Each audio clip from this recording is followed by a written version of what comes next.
దేశ ప్రధాని నరేంద్ర మోదీ పవిత్ర రాజమండ్రి నగరానికి రావడం చాలా సంతోషమేనని, గత ఎన్నికల సమయంలో భ్రష్టాచార్, అవినీతిపరుడని ఇదే ప్రధాని చంద్రబాబును దూషించి ఇప్పుడు ఏ ఉద్దేశంతో సదరు భ్రష్టాచార్ను పొగడాల్సి వచ్చిందో చెప్పగలరా అని ప్రధానిని Rajahmundry MP, city YCP MLA అభ్యర్థి మార్గాని భరత్రాం సూటిగా ప్రశ్నించారు. రాజమండ్రి రూరల్లో నిర్వహించిన కూటమి బహిరంగ సభకు ప్రధాని మోదీ హాజరై ప్రసంగించారు. ప్రధాని వ్యాఖ్యలపై ఎంపీ భరత్ తీవ్ర స్థాయిలో స్పందించారు. స్థానిక వియల్పురం మార్గాని ఎస్టేట్స్ ప్రాంగణంలో గల ఎంపీ కార్యాలయంలో నిర్వహించిన మీడియా సమావేశంలో ఆయన మాట్లాడారు. ఆంధ్రప్రదేశ్ రాష్ట్రాన్ని సర్వనాశనం చేసింది చంద్రబాబు అని గత ఎన్నికలలో మీరే స్వయంగా విమర్శించి ఇప్పుడు రాజకీయ లబ్ధి కోసం ఆ భ్రష్టాచార్, పోలవరం ఏటీఎంను మీ పక్కన పెట్టుకోవడం వల్ల ప్రజల్లో మీకున్న పరపతి దిగజారుతోందన్నారు. ఏపీకి విడుదల చేసిన నిధులు దుర్వినియోగం అవుతున్నాయని మంజూరు చేయకుండా ఆపివేసినట్లు మీరే ప్రకటించారు. రాష్ట్ర విభజన తర్వాత ఆంధ్రప్రదేశ్ రాష్ట్రానికి ఏమి న్యాయం చేశారని ప్రధాని మోదీని ఉద్దేశించి సూటిగా ఎంపీ భరత్ ప్రశ్నించారు. రాష్ట్ర విభజన చట్టం 10 సంవత్సరాల పాటు కొనసాగేలా అప్పటి యూపీఏ ప్రభుత్వం ప్రకటించిందని, ఆ తర్వాత అధికారంలోకి వచ్చిన ఎన్డీఏ ప్రభుత్వం ఈ 10 సంవత్సరాలలో ఏపీకు చేసేదేమీ లేదన్నారు. పోలవరం ప్రాజెక్టు అంచనాలు పెరుగుతున్నాయని సాక్షాత్తు కేంద్ర ఫైనాన్స్ శాఖ పదే పదే హెచ్చరించినా ఎందుకు నిర్లక్ష్యంగా వ్యవహరించాల్సి వచ్చిందో ప్రధాని మోదీ సమాధానం చెప్పాలన్నారు. రాష్ట్రాలకు తండ్రి పాత్ర పోషించి న్యాయం చేయాల్సిన ప్రధానే పట్టించుకోకుంటే మరెవరికి తమ మొర వినిపించాలని ప్రశ్నించారు. రాష్ట్ర విభజన చట్టం మరో 10 సంవత్సరాలు పొడిగించి ఈ రాష్ట్ర ప్రజలను ఆదుకుంటారని ప్రధాని హోదాలో మోదీ చెబుతారని అంతా ఎంతో ఆశతో ఎదురు చూశారని, కానీ నిరాశే మిగిల్చారన్నారు. కనీసం 10 సంవత్సరాల పాటు ఉమ్మడి రాష్ట్రంగా కొనసాగించేందుకు టీడీపీ, జనసేనకు ఏమైనా హామీ ఇస్తే అదైనా మీరు చెప్పవచ్చు కదా అని ప్రధాని మోదీని ఉద్దేశించి ఎంపీ భరత్ అన్నారు. రాష్ట్ర విభజన చట్టానికి గౌరవం ఇవ్వలేదు, తెలుగు రాష్ట్రాల ఆస్తులు పంపకం జరగలేదు, ఈ బాధ్యత కేంద్రం కాక ఎవరు తీసుకుంటారని ఎంపీ భరత్ ప్రశ్నించారు. రామ మందిరానికి ఏపీ సీఎం జగన్మోహన్ రెడ్డి వ్యతిరేకమన్న భావన వచ్చేలా ప్రధాని మోదీ వ్యాఖ్యలు చేయడం శోచనీయమన్నారు. తిరుమల తిరుపతి దేవస్థానాల ఆదాయంపై జీఎస్టీ మినహాయింపు ఇవ్వమని సాక్షాత్తు సీఎం జగన్మోహన్ రెడ్డి ప్రధానిని స్వయంగా అడిగారని, లిఖితపూర్వకంగా కూడా కోరినా ఫలితం లేకపోయింది అన్నారు. ఆ విషయాన్ని ప్రధాని మర్చిపోయి ప్రజలలో అపోహలు కలిగేలా మాట్లాడడం భావ్యం కాదన్నారు. వైసీపీ అధికారంలోకి వచ్చాక ఇసుక, లిక్కర్, ల్యాండ్ ఇలా అన్నిటిలో మాఫియా రాజ్యం నడుస్తోందని ప్రధాని మోదీ ఆరోపించడం స్వతహాగా ప్రధాని మనసులో నుండి వచ్చినవి కావన్నారు. ఎవరో రాసిస్తే అది చదవడం తప్పితే నిజంగా ఆంధ్రప్రదేశ్ రాష్ట్రంలో చంద్రబాబు పాలనలోనే జరిగాయనేది ప్రధానికి తెలుసన్నారు. దేశంలో ఏ రాష్ట్రంలో జరగనంత సంక్షేమ పాలన వైఎస్ఆర్ కాంగ్రెస్ పార్టీ ప్రభుత్వంలో సీఎం జగనన్న అమలు చేసి రికార్డు సృష్టించారన్నారు. అవినీతి రహిత పాలన అందించారని ఎంపీ భరత్ అన్నారు. ఈ సమావేశంలో రాజమండ్రి లోక్సభ వైసీపీ అభ్యర్థి డాక్టర్ గూడూరి శ్రీనివాస్, మార్గాని నాగేశ్వరరావు, నందెపు శ్రీనివాస్ తదితరులు పాల్గొన్నారు. సాక్షాత్తు భారతదేశ ప్రధానమంత్రి గారు శ్రీ నరేంద్ర మోడీ గారు రాజమహేంద్రవరం వచ్చి ఒక బహిరంగ సభ ఏర్పాటు చేయడం జరిగింది. తెలుగుదేశం పార్టీ, బీజేపీ, జనసేన కలిసిన తర్వాత రెండోసారి ఆంధ్రప్రదేశ్కి రావడం జరిగింది. వచ్చిన తర్వాత ఇవాళ మరి నరేంద్ర మోడీ గారు మాట్లాడిన మాటల్లో ప్రధానమైనది, ఆయన మాట్లాడింది పోలవరం గురించి మాట్లాడారు. నిజంగా ఎంత బాధాకరము, ఆశ్చర్యకరం. మరి నరేంద్ర మోదీ గారు 15,000 కోట్ల రూపాయలు పోలవరంకి రిలీజ్ చేశాము, దాన్ని ఉపయోగం పెట్టలేదని చెప్తా ఉన్నారు. మరి 15,000 కోట్ల రూపాయలతో పాటు ఆంధ్రప్రదేశ్ రాష్ట్రము అదనంగా 2,800 కోట్ల రూపాయలు అదనంగా డబ్బు ఖర్చు చేసింది. మరి ఆ ఖర్చు చేసిన డబ్బుల్ని రియంబర్స్ చేయాల్సిన బాధ్యత కేంద్ర ప్రభుత్వం పైన లేదా అని నేను ప్రశ్నిస్తూ ఉన్నా. ఇది కాకుండా సుమారుగా ఫైనాన్స్ డిపార్ట్మెంట్ వారు పోలవరం ప్రాజెక్టుకి సంబంధించి ఇంకా 17,000 కోట్ల రూపాయలు డబ్బులు ఇవ్వాలి అని చెప్పి finance department, government of India వాళ్ళు సిఫార్సు చేశారు. పోలవరం ప్రాజెక్టు కాస్ట్ ఎస్కిలేషన్ పెరిగిపోతుంది. గతంలో 20,000 కోట్ల రూపాయలు ఉన్న పోలవరం ప్రాజెక్టు 19-20కి గాను 55,000 కోట్ల రూపాయలు కాస్ట్ ఎస్కిలేషన్ అయింది.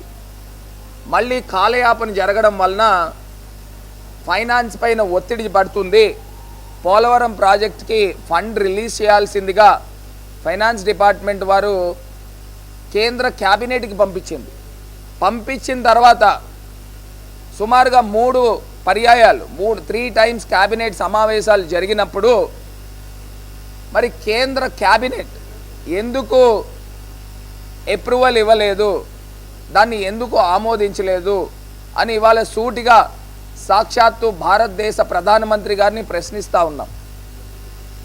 ఆంధ్రప్రదేశ్కి న్యాయం చేస్తారనే కదా 2014లో ఇదే 3 పార్టీలు అలయన్స్ కింద ఉండి ప్రజలు విశ్వసించి మీకు పట్టం కట్టారు కదండి.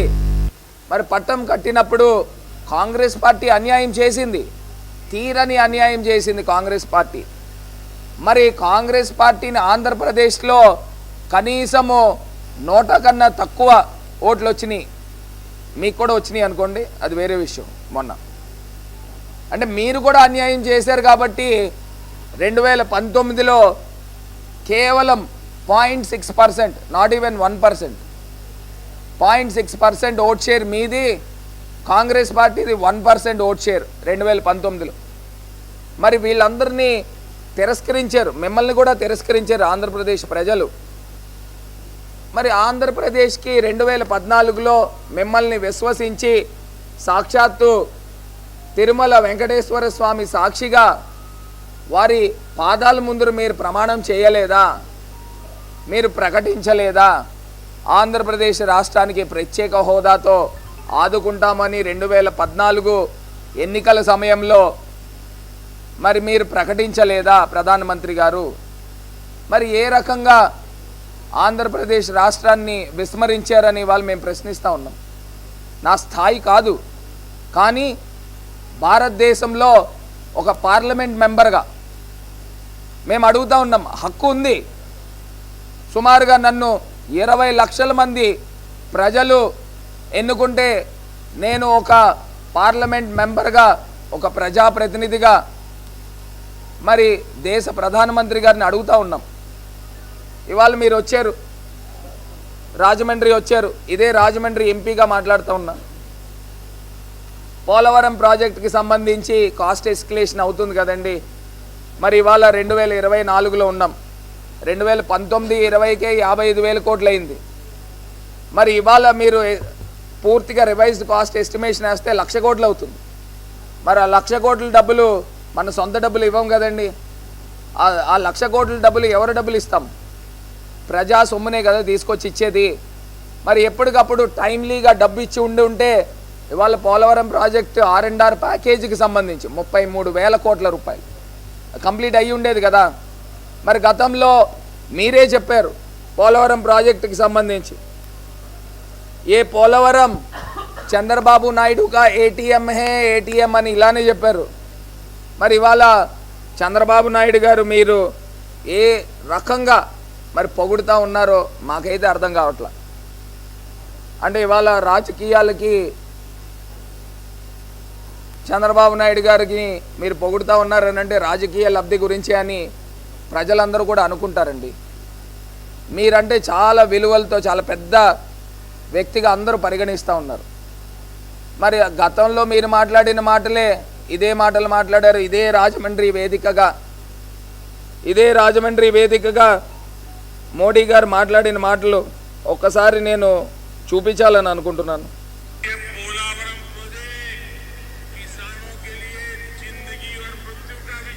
2019లో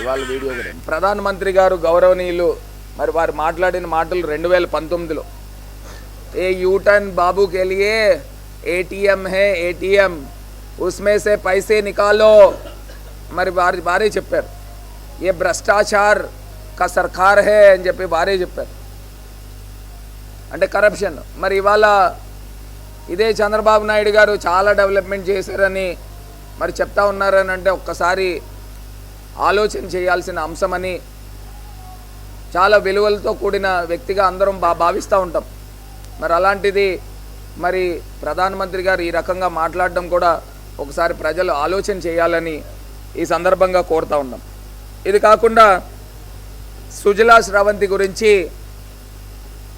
ముఖ్యమంత్రి గారి గురించి వారి తండ్రి గారు రాజశేఖర్ రెడ్డి గారు ప్రారంభించారు మరి కొడుకు కంటిన్యూ చేయాలి కదా అని చెప్పేసి చెప్తా ఉన్నారు మరి రాజకీయ వారసత్వం తీసుకున్నారు మరి అదే రకంగా ఇది కూడా చేయాలి కదా అని చెప్తా ఉన్నారు ఇవాళ కాంగ్రెస్ పార్టీలోంచి గెలిచిన వ్యక్తి జగన్మోహన్ రెడ్డి గారు కాదు తండ్రి మరణంతో పుట్టిన పార్టీ వైఎస్ఆర్ కాంగ్రెస్ పార్టీ సొంత రెక్కల కష్టంతో పెట్టుకున్న పార్టీ వైఎస్ఆర్ కాంగ్రెస్ పార్టీ మొత్తం ఢిల్లీ పెద్దలు ఆంధ్రప్రదేశ్లో ఉన్న చంద్రబాబు నాయుడు గారు ఇంకా మిగతా చిన్న చితకా పార్టీలన్నీ కూడా కలిపి ఒక వ్యక్తి పైన దాడి చేశారు ఎక్కడా కూడా నిగ్రహం పోకుండా ఒకటే ఒక గోల్ తండ్రి ఆశయాలను సాధించాలని మరి ఇవాళ వైఎస్ఆర్ కాంగ్రెస్ పార్టీ ఎవ్వరు అండదండలు లేకుండా ఆయన ఒక్కడే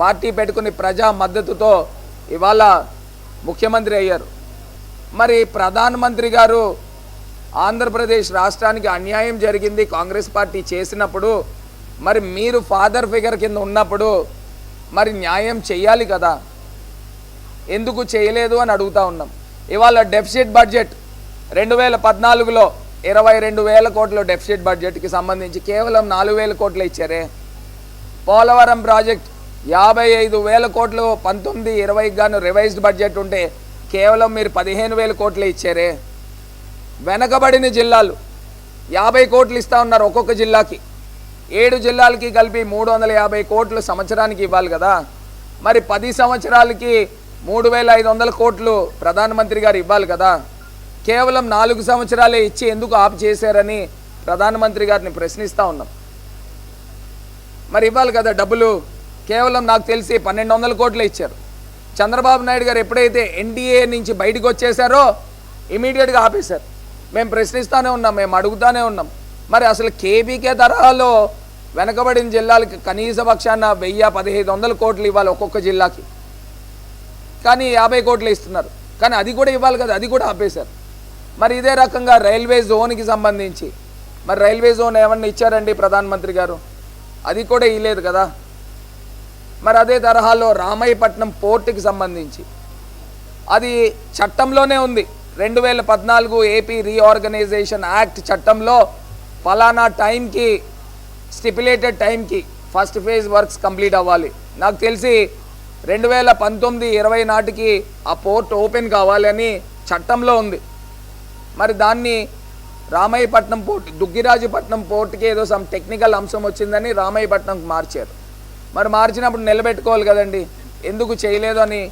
మేము ప్రశ్నిస్తూ ఉన్నాం ఇదే స్థాయిలో స్టీల్ ప్లాంట్కి సంబంధించి కడప స్టీల్ ప్లాంట్కి సంబంధించి దానికి సంబంధించి కూడా ఏ రకమైన ఆదరణ లేదు విశాఖ స్టీల్ ప్లాంట్ ప్రజలు కోరుకుంటున్నారు విశాఖ ఉక్కు ఆంధ్రుల హక్కు మరి విశాఖ స్టీల్ ప్లాంట్ని కూడా ప్రైవేటైజ్ చేసే కార్యక్రమంలో కేంద్ర ప్రభుత్వం ఉంది మరి దీనిపైన ఏమి సమాధానం చెప్తారని ఇవాళ మేము ప్రశ్నిస్తూ ఉన్నాం ఇది కాకుండా పలు అంశాలు కారిడార్ విశాఖపట్నం నుంచి చెన్నై దాకా కోస్టల్ కారిడార్ దానికి సంబంధించి ఏమి నిధులు ఇచ్చారు ప్రధానమంత్రి గారు ఇలాగా చెప్పడానికి ఇంత లిస్ట్ ఉంది ఏపీ రీఆర్గనైజేషన్ యాక్ట్కి సంబంధించి ఆ యాక్ట్ 10 సంవత్సరాలు దీంతో కంప్లీట్ అయిపోయింది ఇప్పుడున్న ఏప్రిల్కి కంప్లీట్ అయిపోయింది దానిపైన మీరు ఏం స్పష్టత ఇస్తారు 10 సంవత్సరాల్లో ఆనర్ చేయలేదు కదా చట్టాన్ని ఈ చట్టాన్ని ఇంకో 10 సంవత్సరాలు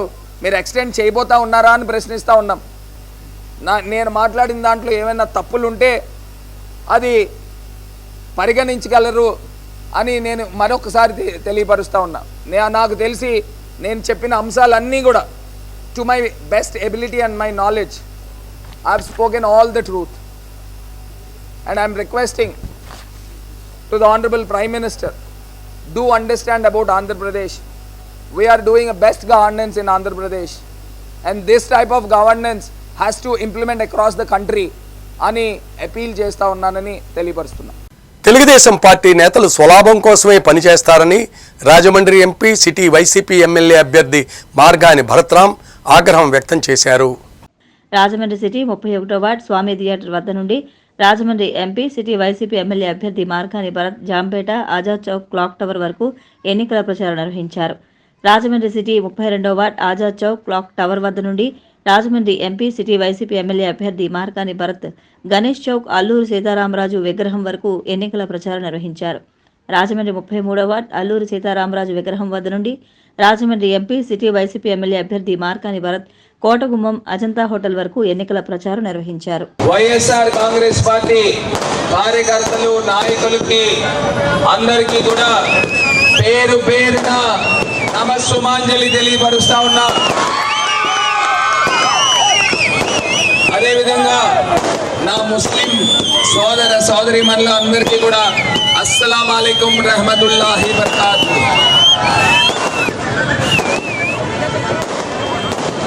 ఇవాళ ఆజాద్ చౌక్ లో మిమ్మల్ని అందరినీ కూడా ఈ యొక్క వేదిక సాక్షిగా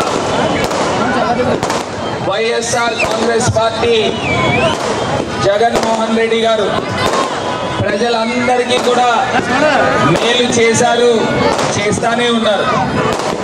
మరి ఈ రోజున మనం చూసినట్టయితే ముఖ్యమంత్రిగా 5 సంవత్సరాలు జగనన్న అద్భుతమైన పరిపాలన చేశాడా లేదా? చేసిన వాళ్ళు అనుకునే వాళ్ళు చేతులెత్తడమ్మా, చేతులెత్తండి. బాగా చేశారు కదా. ఇవాళ రాజమండ్రికి మన హజ్ కమిటీ చైర్మన్ గారు ఇవాళ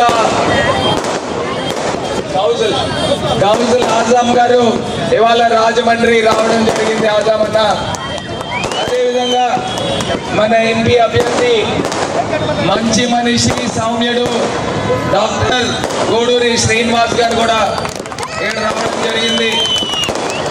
31వ వార్డు ఇన్ఛార్జ్ మజ్జి అప్పారావు ఎక్కడ ఉన్నారు? అప్పారావు గారు. మరి అదేవిధంగా 32వ వార్డు కోఆర్డినేటర్ ముప్పన సీనన్న. మరి ఈ ప్రాంతానికి షేర్ అని పిలుస్తారా? హబీబుల్లా ఖాన్ గారు కూడా ఇక్కడ ఉండడం జరిగింది. ఇవాళ ఒక్కటే అంశం చెప్తున్నానమ్మా, ఇంకా మనకి సార్వత్రిక ఎన్నికలు 6 రోజులు మాత్రమే ఉంది. ఈ 6 రోజుల్లో ప్రజలందరూ కూడా ఆలోచన చేస్తూ ఉన్నారు. 2 ప్రధాన పార్టీలు పోటీ పడతా ఉన్నాయి. ఒకటి జగనన్న వైఎస్ఆర్ కాంగ్రెస్ పార్టీ, రెండోది ఎన్టీ రామారావు గారిని వెన్నుపోటు పొడిచి పార్టీ లాక్కున్న తెలుగుదేశం పార్టీ, చంద్రబాబు నాయుడు గారి తెలుగుదేశం పార్టీ. 2 పార్టీ. ఈ 2 పార్టీల్లో ప్రజలు 99% ఏ పార్టీకి ఓటు వేయాలనేది ఆ 2 పార్టీల్లోనే పడతాయి. ఆ 2 పార్టీల గురించి ఒక్కసారి మనం విశ్లేషణ చేద్దాం. చంద్రబాబు నాయుడు గారు మన అందరికీ కూడా 2014లో ముఖ్యమంత్రి చేశాడు కదమ్మా. ముఖ్యమంత్రి చేసినప్పుడు ఆయన 640 హామీలు ఇచ్చాడంట. ఏంటమ్మా? 640 హామీలు. 640 హామీల్లో నాకైతే తెలియవు, 10 కూడా తెలియవు. ఒక 4 5 ఆయన ఎప్పుడు చెప్తా ఉండేవాడు ఇంపార్టెంట్ హామీలు, వాటి గురించే మాట్లాడతాం. ఆయన చెప్పాడు, జాబ్ కావాలంటే గట్టి చెప్పండమ్మా, జాబ్ కావాలంటే బాబు రావాలన్నాడు. మరి బాబు వచ్చాడు కదా. మీ పిల్లల్లో ఎవరికైనా జాబ్ వచ్చిందా అని అడుగుతాను. ఏమా మీకు వచ్చిందా? ఏమన్నా మీ పిల్లలకి వచ్చిందా? ఏ అక్క మీ అబ్బాయికి వచ్చిందా?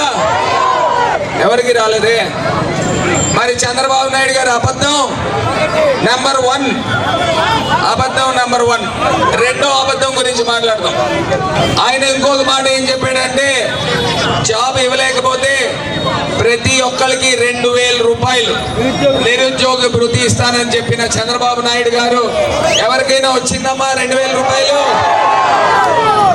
వస్తే వచ్చిందని చెప్పండి. అవును వచ్చింది. లేకపోతే ఇలా ఇలా ఇలా ఇలా ఇలా ఇలా ఇలా ఏమా మీకు వచ్చిందా 2000? ఏమా మీకు వచ్చిందా? వచ్చిందా? రాకపోతే ఇలా ఇలా ఇలా ఇలా చెప్పండి అమ్మా. రాలా 2000 రాలా అంటే సంవత్సరానికి 24,000, 2000 అయితే 5 సంవత్సరానికి 1,20,000. ఆంధ్రప్రదేశ్ రాష్ట్రంలో 6 కోట్ల మంది జనాభా ఉన్నారు. 6 కోట్లలో ఒక్కరికైనా 1,20,000 రూపాయలు నిరుద్యోగ భృతి ఇస్తే నేను రాజకీయాల నుంచి వదిలి వెళ్ళిపోతాను. ఒక్కరికైనా ఇచ్చాడమ్మా 1,20,000 రూపాయలు 5 సంవత్సరాల్లో ఒక్కరికైనా. అబద్ధం నెంబర్ 2. ఇంకొకటి, ఇక్కడ ఉన్న చాలా మంది మహిళలు ఉన్నారు కదా, మీరందరూ డ్వాక్రాల్లో ఉన్నారమ్మా లేరా? ఉన్నారా? డ్వాక్రాల్లో ఉన్న వాళ్ళు చేతులు ఎత్తండి. చాలా మంది ఉన్నారు, సగం పైనే. మరి చంద్రబాబు నాయుడు గారు చెప్పారు, చంద్రబాబు నాయుడు గారు డ్వాక్రా రుణమాఫీ చేస్తానని చెప్పాడు. చేశాడమ్మా? చేశాడా? చేశాడా? చేశాడా? చేస్తే ఇలానండి, లేకపోతే ఇలా ఇలా ఇలా ఇలా చెప్పండి అమ్మా. వెనకాల ఆవిడ చేసినట్టున్నాడు. ఏమా నీకు చేసాడా? చంద్రబాబు నాయుడు చేయలే అంటే అబద్ధం నంబర్ 3. 4 చెప్తాను. ఏం చెప్పాడంటే, మీరు బ్యాంకుల్లో బంగారం పెట్టుకున్నారు కదా, అదేమి విడిపించద్దు, బాగా వచ్చేస్తున్నాడు అని చెప్పాడా లేదా? బంగారం విడిపించాడమ్మా చంద్రబాబు గారు. విడిపించాడా? విడిపించారా? అంటే అబద్ధం నంబర్ 4 అబద్ధం. ఇంకొకటి చెప్తాను. ఆయన చెప్పాడు, ఎవరింట్లో అయినా అమ్మాయి పుడితే మహాలక్ష్మి అని పథకం పేరు చెప్పి 25,000 ఇస్తానని చెప్పాడు. ఎవరికైనా ఇచ్చాడమ్మా? ఒక్కరికైనా ఇచ్చాడా? ఒక్కరికి. మరి అది కూడా ఏమిలా. అబద్ధం నెంబర్ 5. మరి ఇన్ని అబద్ధాలు ఆడేవాడిని ఏమని పిలవాలమ్మా? ఏమని పిలవాలి? అబద్ధాలు బాబు. చంద్రబాబు కాదు, అబద్ధాలు బాబు. మరి అబద్ధాలు బాబు మనకు ముఖ్యమంత్రిగా అవసరమా అమ్మా? అబద్ధాలు బాబు కావాలా? అబద్ధాలు బాబు కావాలా? సరే, ఈ అబద్ధాలు బాబుని కాసేపు పక్కన పెట్టండి. జగనన్న దగ్గరికి వెళ్దాం. జగన్మోహన్ రెడ్డి గారు ఆయన చెప్పాడు, అమ్మఒడి ఇస్తానని చెప్పాడు. చెప్పాడా లేదమ్మా? అమ్మఒడి వచ్చిందా లేదా? వస్తే చేతులెత్తండి. అమ్మఒడి జగనన్న అమ్మఒడి. అదే రకంగా డ్వాక్రా రుణమాఫీ చేస్తాను, ఆసరా ఇస్తాను. వచ్చిందా లేదా? 4 సంవత్సరాలు వచ్చిందా లేదా? చేయూత 18,000 వచ్చిందా లేదా?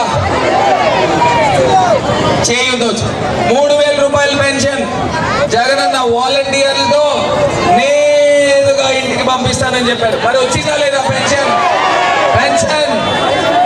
పెన్షన్ వచ్చింది. మరి ఇవాళ జగనన్న చట్నీ అని చేస్తున్నాడు కదా, మరి జగనన్న నిజమా అబద్ధమా అమ్మా? జగనన్న ఏంటి? నిజమన్న వాళ్ళు చేతులెత్తండి. ఏమా జగనన్న నిజమేనా? ఏమన్నా కాదా? జగనన్న నిజమేనా? జగనన్న నిజం అంటే ఓటుకి నిజానికి వేయాలంటే మన గుర్తేంటమ్మా? ఏంటి గట్టిగా చెప్పాలా? ఫ్యాన్ ఎలా తిరుగుతుంది? అందరూ తిప్పాలా. ఫ్యాన్ ఎలా తిరుగుతుంది? తమ్ముడు ఎలాగా ఉండాలంటే దేని కింద కూర్చోవాలి? దేని కింద? ఫ్యాన్ ఎక్కడ ఉండాలి? సైకిల్ ఎక్కడ ఉండాలి? సైకిల్ ఎక్కడ? గ్లాస్ ఎక్కడ? ఉండాలి. అమ్మా ఇవాళ మీ అందరికీ చెప్తా ఉన్నా, ఇవాళ మంచి వ్యక్తి సౌమ్యుడు డాక్టర్ గూడూరు శ్రీనివాస్ గారు ఎంపీ అభ్యర్థిగా మీ ముందు నుంచుంటా ఉన్నారు. 2 చేతులు జోడించి మీ ముందు నుంచుంటా ఉన్నారు. కరోనా టైంలో కొన్ని వేల ప్రాణాలు కాపాడారు. డాక్టర్ గారికి అసలు క్షణం తీరికొండదు.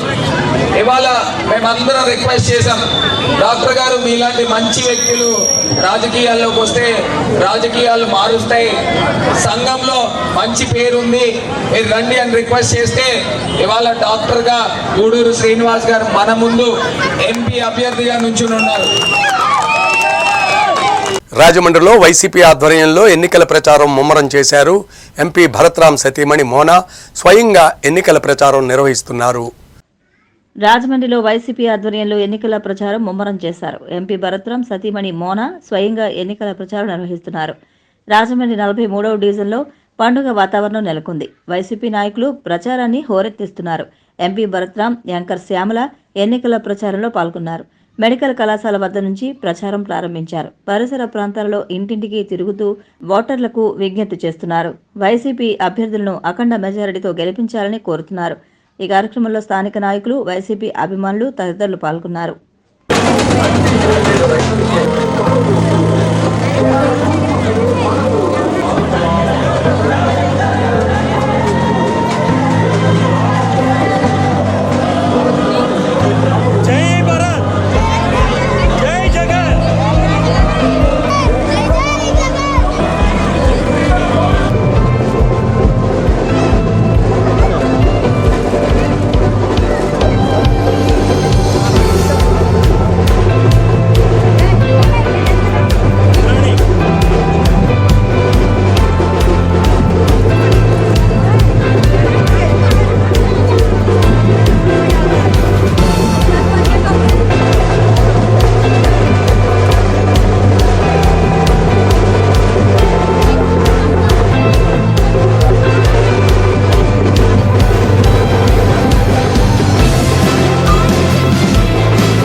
గారు విడుదల చేయడం జరిగింది. గోదావరిని హైదరాబాద్ ట్యాంక్ బండ్ తరహాలో అభివృద్ధి చేయడం ఆయన ప్రధాన లక్ష్యం. అలాగే స్పోర్ట్స్ హబ్ గా రాజమండ్రిని తీర్చిదిద్దడం, 2-3 సాఫ్ట్వేర్ కంపెనీలు తీసుకురావడం, ఉమెన్ ఎంపవర్మెంట్ ఇంక్యుబేషన్ సెంటర్స్ ఏర్పాటు చేయడం, జగనన్న కాలనీలో 40,000 మందికి ఇళ్లు కట్టించి ఆ లబ్ధిదారుల కళ్ళల్లో సంతోషాన్ని చూడాలనుకోవడం మరొకసారి ముఖ్య ఉద్దేశం అండి. అలాగే మన రాజమండ్రిలో అండర్ గ్రౌండ్ డ్రైనేజీలు కానివ్వండి, ప్రతిరోజు ఉపాధి రాజన్న రచ్చబండ కార్యక్రమాలు. అన్న నమస్తే. Fan fan. నాది హైదరాబాద్ అండి, తెలంగాణ. సో భరత్ గారు ఎప్పుడు హైదరాబాద్ వచ్చినా ఆయన ఇదే మాట చెప్తుంటారు, నా రాజమండ్రిని నేను హైదరాబాద్లో చేసి చూపిస్తాను.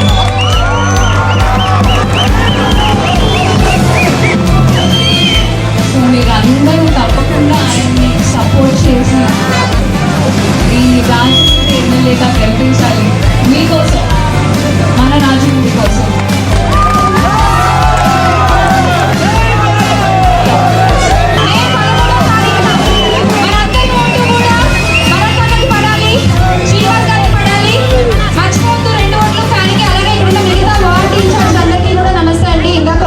చెప్పారు